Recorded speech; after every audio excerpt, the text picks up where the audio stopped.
नैब में तरमीम और नैब बतौर अदारा इसकी कारकर्दगी के हवाले से गाहे बगाहे यहाँ पर बातचीत होती रहती है, गुफ्तगू होती रहती है। इसमें जो नई डेवलपमेंट आज हुई वो है कि चौधरी बरादरान के खिलाफ एक जो नैब रिपोर्ट है उसमें मजीद पेशरफ्त हुई है और कुछ डिटेल्स उसकी ये हैं, आपको दिखाना चाहते हैं कि आमदन से ज्यादा असासों का केस है। लाहौर हाई कोर्ट में नैब की रिपोर्ट है वो जमा कर दी गई है, जिसमें पूरा बताया गया है नैब रिपोर्ट में कि चौधरी बरादरान ने 5 बेनामी अकाउंट से मनी लॉन्ड्रिंग की और बैरून मुल्क से पाकिस्तान में पैसा मंगवाया।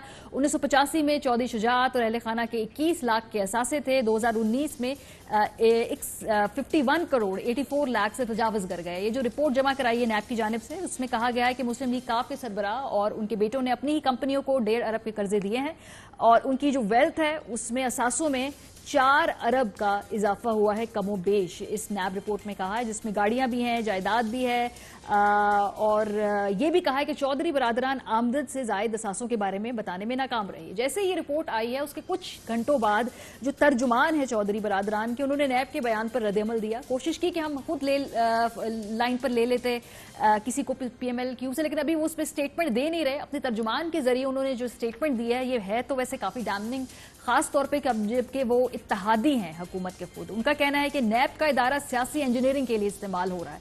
इससे पहले ये बात सिर्फ अपोजिशन कह रही थी, लेकिन अब उनके अपने इत्तेहादी जिक्र कर रहे हैं। वो कहते हैं कि 20 साल पुराने केस की दोबारा समाअत सियासी इंजीनियरिंग नहीं तो और क्या है। दरखास्त देने वाला नामालूम, दोबारा मामला खोलने की वजूहात भी नामालूम, मामला अदालत में होने के बावजूद मीडिया ट्रायल की वजह क्या है ये भी कुछ नहीं पता। और उनके तर्जुमान ने जो स्टेटमेंट दी है उसमें मजीद कहा है कि नैब 20 सालों में किसी करप्शन का कोई सबूत पेश नहीं कर सका। नैब ने तस्लीम किया कि चौधरी साहिबान ने कोई गलत कर्जा नहीं लिया, ना ही कोई कर्जा माफ कराया। यही केसेस सियासी इंजीनियरिंग के लिए बार बार कभी बंद किए जाते हैं, कभी खोल दिए जाते हैं। अच्छा होता कि हमारा राब्ता हो जाता और वो हमें टेलीफोन पे आके इसकी इस बात की इंडोर्समेंट कर देते। बहरहाल हमने इस तर्जुमान से राब्ता किया, मेरी टीम ने, उन्होंने कंफर्म किया कि ये स्टेटमेंट जो है ये उनकी तरफ से ही जारी हुई है।